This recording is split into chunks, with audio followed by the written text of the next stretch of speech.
गुरु प्यारी सात संगत जी, प्यार भरा राधा स्वामी जी। आज की यह वाणी गुरु गोविंद जी की वाणी है। सत्संग के वचन, जिन प्रेम कियो तिन प्रभ पायो। आप कहते हैं हरि भक्ति अपनी तरह का और बड़ा ही अलग प्रकार का खेल है।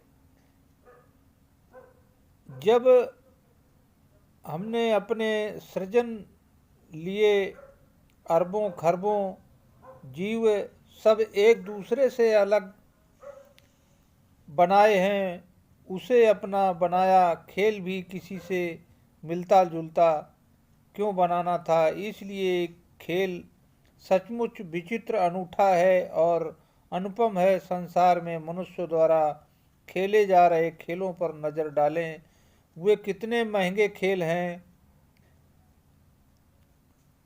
सवारी, कारों की रेस, बंदूकों की निशानेबाजी, खेल अमीर लोगों के मनोरंजन तक सीमित हैं।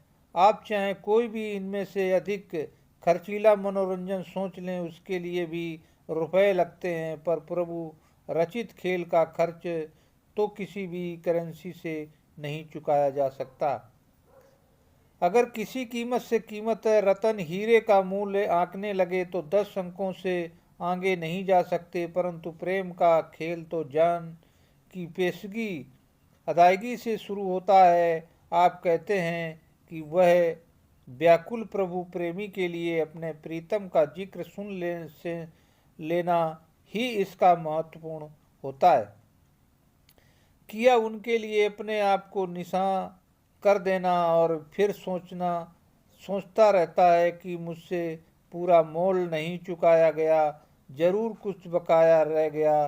गुरु नानक साहब की किसी भी योग की घड़ी में अपने आप से पूछते हैं कि है मन, अगर मेरे मालिक से के बारे में तुझे कोई और कहे या बताए तो उस मेहरबान से प्रति कैसा व्यवहार करेगा। फिर आप भी जवाब देते हैं कि मैं अपना सिर काटकर उसे आसन के तौर पर प्रस्तुत करूंगा और बिना सिर के उसकी सेवा करूंगा। इसी प्रकार गुरु अर्जुन देव साहब प्रभु प्रीतम का शुभ संदेश लाने वाले सदगुरु के अपना तन मन और अपना सब कुछ भेंट करके संतुष्ट नहीं होते, क्योंकि उनकी दृष्टि में भी सिर भेंट किए बिना उस प्यारे मित्र के प्रेम का बदला चुकाया जा सकता। परमेश्वर के हर मत वाले उस पर अपना सब कुछ कुर्बान कर देते हैं, पर जरा भी एहसान नहीं जताते।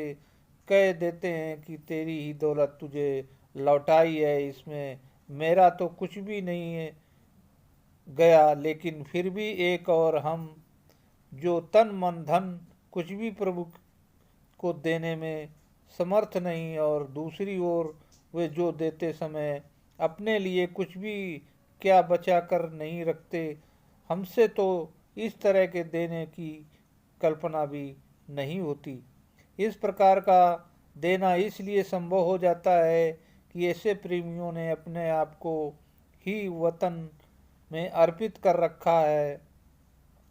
उनका कोई अलग अस्तित्व भी नहीं बचा है। फिर भी कौन किसे दे, कौन किसने। आपको कहते हैं कि हरि और भक्त के बीच अपने और पराया का अंतर मिट जाता है। इस अंतर का मिटना बड़ा ही कठिन है। अगर कोई लोहे की में या चाहे कि मैं फिर से अपना मूल रूप प्राप्त कर लूं, तो वह लपक लाल होकर पिघल कर ही अपनी आज की शक्ल से मुक्त हो सकेगी। उसके लिए मुझे बेहद तेज तापमान सहन करनी पड़ेगी। प्रीति के खेल में इस तापमान का भी तपिश को विरह कहकर पुकारा है। फरीद साहब ने विरह की प्रार्थना करते हुए उसे सुल्तान कहा है, और उससे खाली काया को निपट लाश को तन विरह से रहित है। या बेजान पिंजर है, और पिंजर तो जला दिए जाते हैं, वे किसी काम के नहीं होते।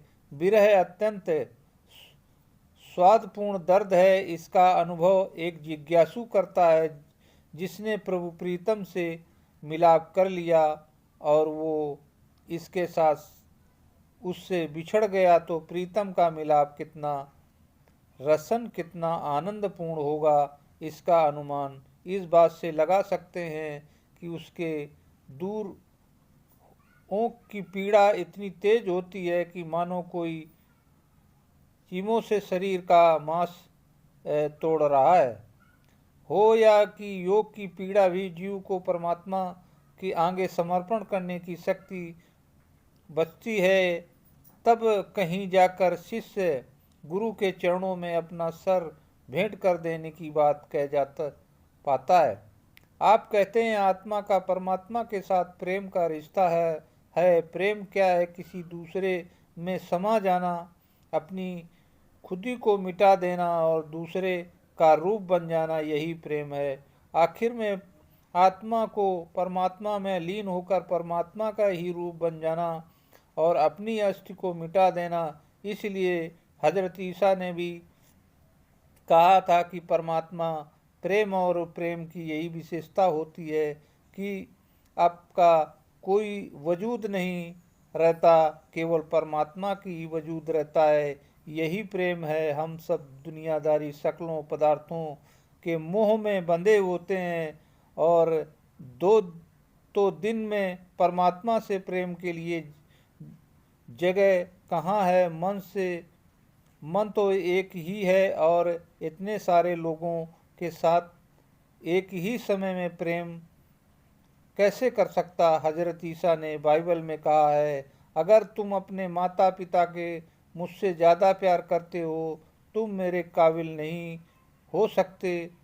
इससे हजरत ईसा का मतलब है कि मेरा रूप बन जाने से काबिल नहीं हो।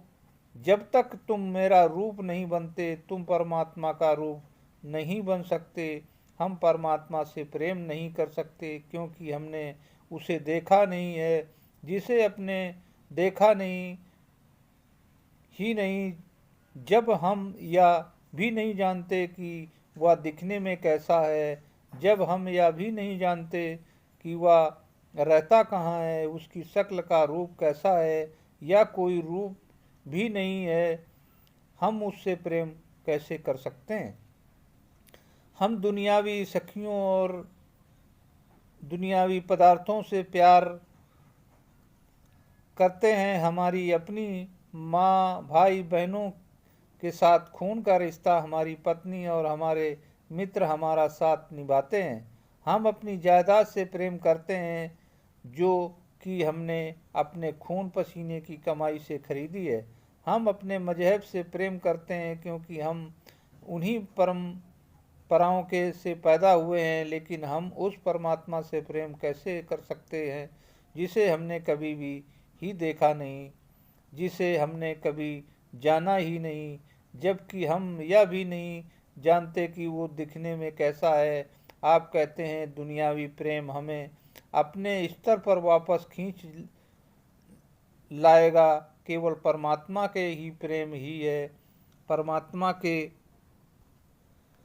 परमात्मा के स्तर तक वापस ले सकता है। इसलिए संत कहते हैं कि जब परमात्मा हमें इस रचना से खींचकर अपने स्तर पर तक लाना चाहता है, तो वो अपने पुत्रों को हमारे स्तर पर भेज देता है, और हमें चुनने के बाद वह हमें अपने किसी पुत्र, किसी संत महात्मा को देता है।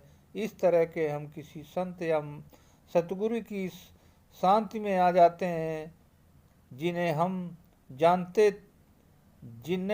जानते तक नहीं।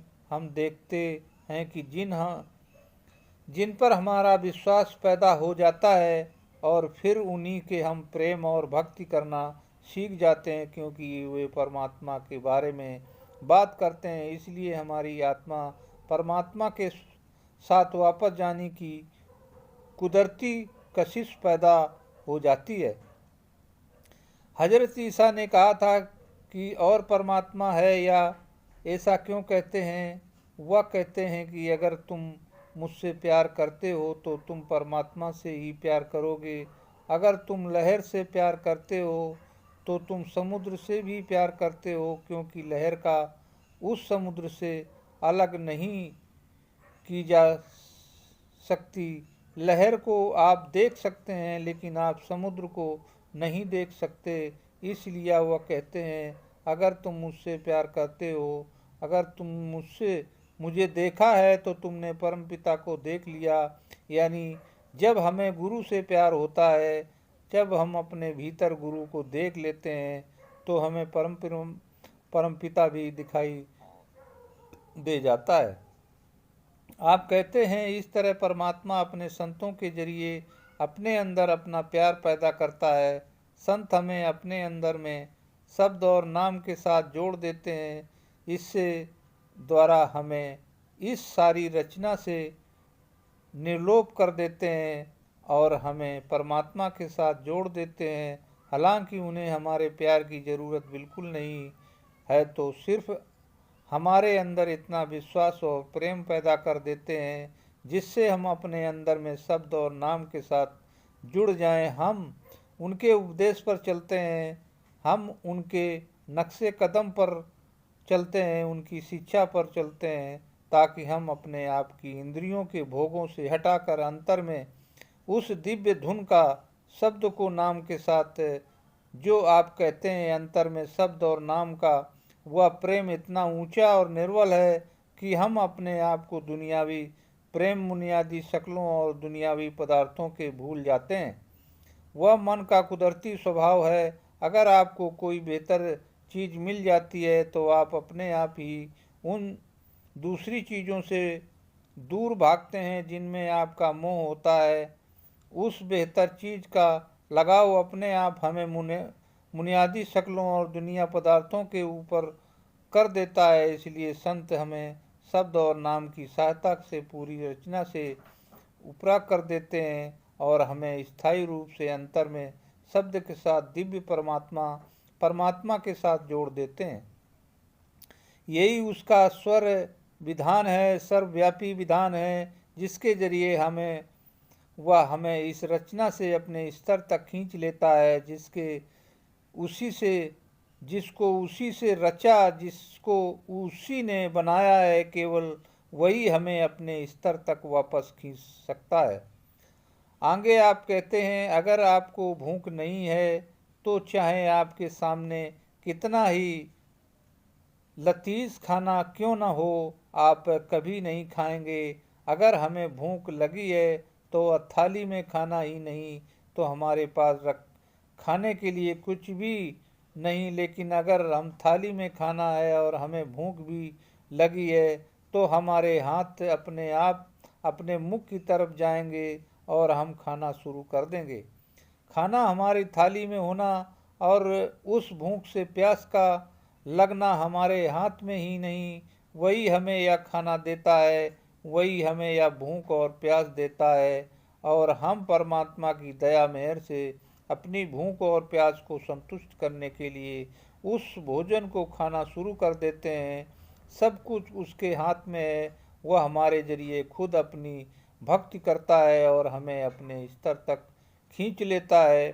आगे आप हमें समझाते हैं कि देह दिल्ली जानते हो और जिसे किसी हद तक अपना बना सकते हैं तो हम केवल उन्हीं से प्यार करते हैं जिसे हम समझते हैं कि वह हमारा बन सकता है या उससे बन सकते हैं। परमात्मा के बारे में हमारी केवल धारणा है और जब हम यही नहीं जानते कि हम दिखाई कैसे देते, बल्कि हम उनके बारे में कुछ भी नहीं जानते और हमें उसे प्यार कैसे कर सकते हैं। असल में हम केवल अपनी बनाई हुई धारणा से ही प्यार करते हैं। असलियत तो यह है कि हम परमात्मा से प्यार करते ही नहीं। इसलिए हमें जीवित सतगुरु या देहधारी सतगुरु के माध्यम की ज़रूरत होती है, क्योंकि हम उनसे प्यार कर सकते हैं, हम उन्हें जान सकते हैं, हम उन्हें देख सकते हैं। तो संत महात्मा हमें बहुत पहले ही छोड़कर जा चुके हैं। बेशक वे सब महान सतगुरु थे, महान संत थे और वे सब परमात्मा से एक हो चुके थे, लेकिन हमारे लिए वे उतनी ही दूर हैं जितना कि खुद परमात्मा। हम परमात्मा के बारे में कुछ नहीं जानते, ना ही हम गुजरे हुए संत महात्माओं के बारे में और कुछ भी जानते हैं। हम उनसे प्यार कैसे कर सकते हैं जब हम यह भी नहीं जानते कि देखने में कैसे, और केवल आप जीवित सतगुरु से मिलाप करने की जन्म मरण से छुटकारा पा सकते हैं, क्योंकि आप उस देह से प्यार करते हो जिसको वह शब्द के साथ धारण कर लिया है। उस देह से प्यार करके उस देह के लिए हमारा प्यार परमात्मा के प्यार में तब्दील हो सकता है। उस देह से प्यार करके असल में आप उस शब्द से प्यार करते हो। उस देह में मौजूद अंत में हमारा गुरु शब्द ही है जो उस देह में मौजूद है। आत्मा शिष्य और शब्द गुरु है। वह देह शिष्य नहीं है, न ही गुरु की गुरु देह गुरु है, क्योंकि देह यही रह जाएगी। ये 5 तत्व हमने यहीं से लिए हैं, हम इन यहीं छोड़ जाएंगे, यह हमारे साथ कहीं नहीं जाने वाले। आत्मा ही शिष्य है। आत्मा को वापस परमात्मा के पास जाना है और आत्मा को अंतिम रूप दिव्य धुन से प्यार करना है। इसलिए देह के जरिए आत्मा अंतर में उस शब्द के साथ जुड़ जाती है। इसी कारण से हमें जीवित सतगुरु की ज़रूरत होती है, या तो हमें कभी भी किसी गुरु की ज़रूरत नहीं, और अगर गुरु की ज़रूरत है तो वक्त के जीवित गुरु की दूसरा कोई तरीका नहीं है। आगे आप कहते हैं सतगुरु को देखे बिना आप नामन प्राप्त नहीं कर सकते। देखने का मतलब है कि वह देह में हो, आपके देह में हो और आपके सतगुरु से नाम दान मिला हो, तभी तो आपने उन्हें देखा होता है। फिर आपको उसके उपदेश पर अमल करके उनकी शिक्षा के अनुसार जीवन बिताना है। इसलिए नामदान व्रत करने के लिए बाद अगर आप सतगुरु शरीर छोड़ जाते हैं, फिर भी आपका संबंध स्थायी है, आपने सदगुरु के साथ हमेशा के लिए रिश्ता जोड़ लिया है, वह रिश्ता कभी नहीं टूटता, वह आपके हमेशा ही जीवित रहते हैं। जब आप एक बार किसी संत को सतगुरु स्वीकार कर लेते हैं और उसका नाम संत मार्ग पर डाल लेते हैं, तो वह सतगुरु आपके लिए हमेशा जिंदा रहते हैं। आपके सतगुरु आपके लिए हमेशा जीवित रहते हैं। बस इसे अपने उन्हें देव रूप में देखा हो और उन्होंने आपको नामदान की बख्शीश की हो या पर डाला हो कि वो चाहे वह सतगुरु अपना शरीर त्याग दे, तब भी वह आपके लिए कभी नहीं मरते। नामदान के समय सतगुरु आपके अंदर विराजमान हो जाते हैं। वह आपके अंग संग होते हैं और वह हमेशा परमपिता परमात्मा के पास पहुंचने के लिए आपका मार्गदर्शन करते रहते हैं। लेकिन जो संत महात्मा पहले हो चुके हैं और जिनके दर्शन हमने देह रूप में भी नहीं किया, वह हमारे सतगुरु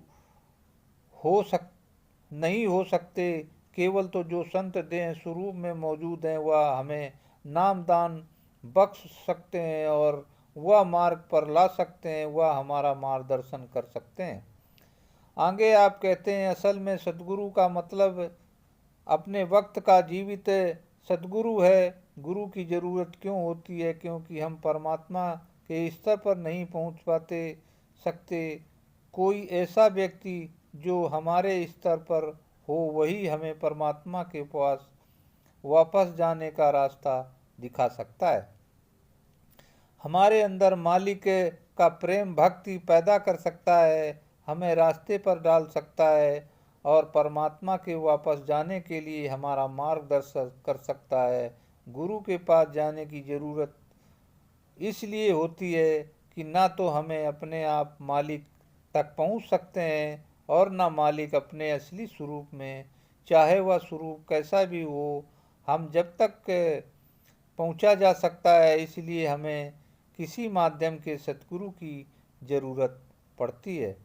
अगर हमारा सतगुरु वापस जाकर हमेशा के लिए परमात्मा में समा गया, जबकि हम अभी की उनके शिष्य नहीं बन पाए, तो वह हमारा मार्गदर्शन कैसे कर सकता है। किसी भी गुरु की ज़रूरत क्या, ऐसे में सीधे परमात्मा से ही क्यों ना मार्गदर्शन प्राप्त कर लिया जाए, लेकिन परमात्मा हमसे बहुत दूर है, इसलिए हमें उनसे मदद नहीं मिल सकती और हमारे स्तर पर नहीं है। इसलिए हमें किसी के ऐसे माध्यम की ज़रूरत है जो परमात्मा से हमारे स्तर पर आया हो, और परमात्मा के स्तर पर भी केवल यही हमें वापस परमात्मा के पास ले जाने के लिए हमारा मार्गदर्शन कर सकता है।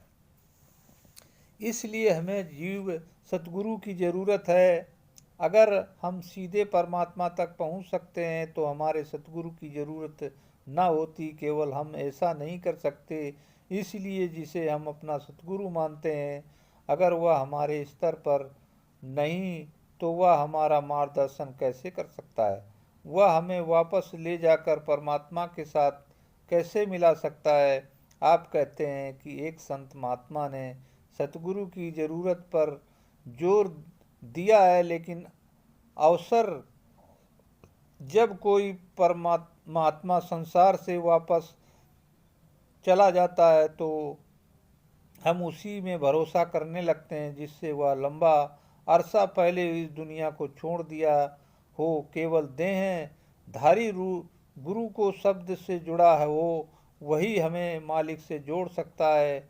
और यदि हम वापस जाकर उस परमपिता परमात्मा से मिलाप करना चाहते हैं तो हमें ऐसे महात्मा की तलाश करनी होगी जो उस समय देह में ही हो और साथ ही उसकी परमात्मा तक पहुंचा हो, यानी वह भीतर शब्द से जुड़ा हो। सिर्फ वही हमारे अज्ञान से पर्दे को हटाकर मालिक के पास पहुंचाने के लिए हमारा मार्गदर्शन कर सकता है।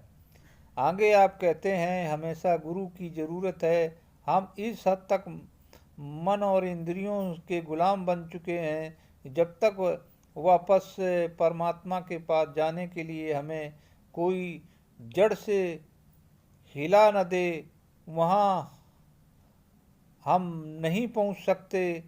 वह बहुत सी गहरी नींद में सोए हुए हैं। हम जब मुर्दा हुए पड़े हैं, हमें किसी ऐसे सहारे की ज़रूरत है जो हमारे अंदर जान डाल दे। हमें किसी की ऐसी हस्ती ज़रूरत है जो हमें या आँख दे जिसके हम अंतर में देख सकें। हमें उसकी लज्जत है जो वे कान दे जिसने हम अंतर में सुन सकें, और कोई ऐसा मिले जो वह अमृत प्रदान करे जिससे हम रूहानियत की तरफ से सोए हुए जागृत हो जाएं। आप कहते हैं साथ ही साथ हमें गुरु की ज़रूरत इसलिए भी है कि वे अंदर हमारे रास्ते में एक से बढ़कर एक प्रलोभन और रुकावट हैं। इस दुनिया में जब तक परेशान हो सा जाते हैं, हताश हो जाते हैं, हमें कुछ सोचना नहीं और हम बहुत दुखी हो जाते हैं, तब तक किसी भी सलाह और मदद लेते हैं। अंतर का मार्ग और भी ज़्यादा मुश्किल है जब हम कोई हमारा मार्गदर्शन ना करे, हमें हमारे घर ले जाने के लिए हमारी अगुवाई ना करे, हमारा उस रास्ते पर चलना मुमकिन नहीं। आप कहते हैं कि हम तो कुछ भी दुनिया में सीखते हैं, उनके लिए हमें हमेशा उस्ताद की ज़रूरत होती है, ऐसा उस्ताद जिसे उस चीज़ का ज्ञान हो। आप कई डॉक्टरों, वकीलों, इंजीनियरों से मिले होंगे और उनमें भी कोई भी सिर्फ किताबें पढ़कर या लेबोरेटरी में जाकर ही डॉक्टर, वकील या इंजीनियर नहीं बनना। स्कूलों और कॉलेजों में कई कई साल पढ़ाई करने के बाद भी उनको प्रैक्टिकल ट्रेनिंग लेनी पड़ती है, तब जाकर कहीं वे तरक्की कर पाते हैं।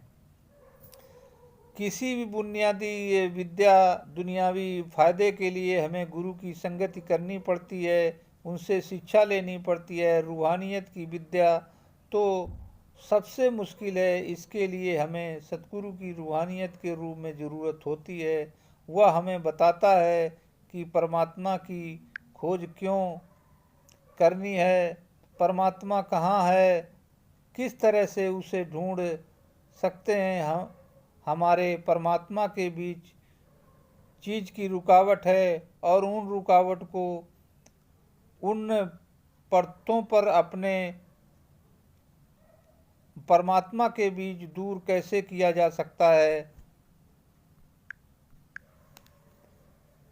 सकता है, केवल गुरु ही इसके बारे में हमें समझाता है। उसे आप सतगुरु कहें, अध्यापक कहें, दोस्त कहें, जो कहें वह ले, तो केवल नाम है जो हम दुनिया में किसी भी पहचान के लिए देते हैं।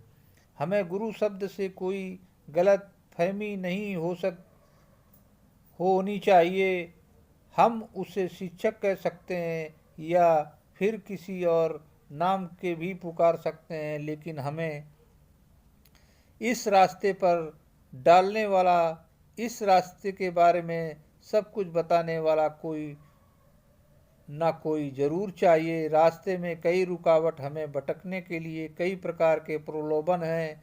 जब तक हम कोई ऐसा मार्गदर्शन साथ न हो हमें सही रास्ते पर रख सके, हम कभी इस सफ़र को तय नहीं कर सकते। इस दुनिया में अनुभव हमें यही बताते हैं कि अंतर के मार्ग पर जो सही मार्गदर्शन के बिना, सही अनुभवी अध्यापक के बिना चलना और भी मुश्किल है।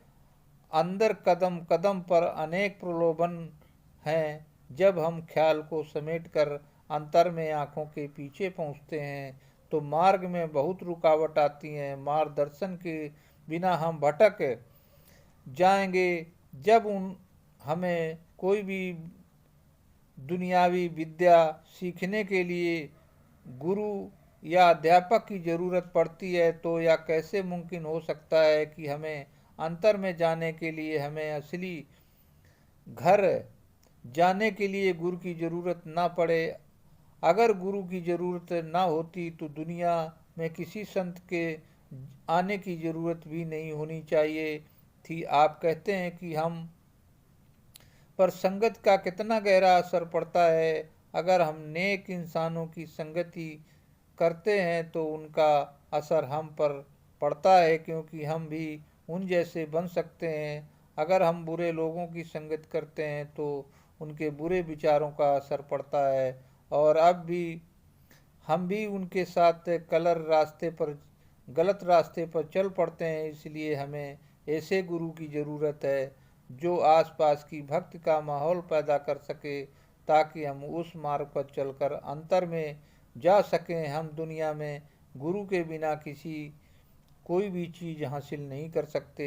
इसलिए हम आंतरिक मार्गदर्शन या गुरु के बिना परमात्मा को कैसे प्राप्त कर सकते हैं। गुरु प्यारी साध संगत जी, आज के इस सत्संग के जरिए आपने हमें समझाने का प्रयास किया है कि यदि परमात्मा को हासिल करना है, अपने सच्चे घर में प्रवेश करना है, तो हमें गुरु से मिलाप करना ही होगा। हमें शब्दधारी गुरु की तलाश करनी होगी, क्योंकि वही हमें उस मालिक की दरगाह का रास्ता बता सकता है। उस मालिक से लगाव करने का तरीका बता सकता है। बगैर उस्ताद के हम अपनी मंजिल पर नहीं पहुंच सकते। साथ ही साथ में हमें जीवित सद्गुरु की आवश्यकता है, जिसकी मौजूदगी में हम उनसे नाम ले सकें। केवल जीवित सद्गुरु ही हमें नाम से जोड़ सकता है। इसलिए देहधारी सद्गुरु की हमारे जीवन में इतनी आवश्यकता है कि यदि आपको आज से इस सत्संग के समझ आया हो तो हमें देह रूपी गुरु की आवश्यकता क्यों है, तो इस सत्संग को शेयर अवश्य करें, ताकि जिन्होंने अभी गुरु नहीं बनाया है, जिन्हें या नहीं पता कि देहधारी गुरु क्या है आवश्यकता है, उन्हें भी यह पता चल सके। इसी के साथ ये सत्संग यहाँ पर समाप्त होता है। ऐसे ही